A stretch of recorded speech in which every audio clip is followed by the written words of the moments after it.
পূজা কিচেনে আপনাদের স্বাগত। নতুন একটা রেসিপি নিয়ে চলে আসলাম। আমের মোরব্বা। শুকনো খোলাতে ভাজা মশলা করে নিন।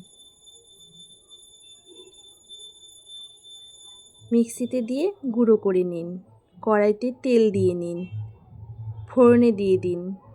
আগে থেকে টুকরো করে রাখা আম দিয়ে দিন। দিয়ে ভালো করে ভেজে নিন। পরিমাণ মতন হলুদ, পরিমাণ মতো লবণ দিয়ে দিন।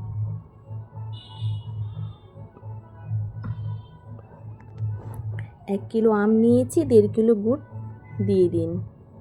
শুকিয়ে আসলে দিয়ে দিন জিরের গুঁড়ো, ভাজা মশলার গুঁড়ো। তৈরি হয়ে এসেছে আমের মোরব্বা। ধন্যবাদ বন্ধুরা, ভালো থাকবেন, সুস্থ থাকবেন। বাড়িতে অবশ্যই একবার ট্রাই করে দেখবেন।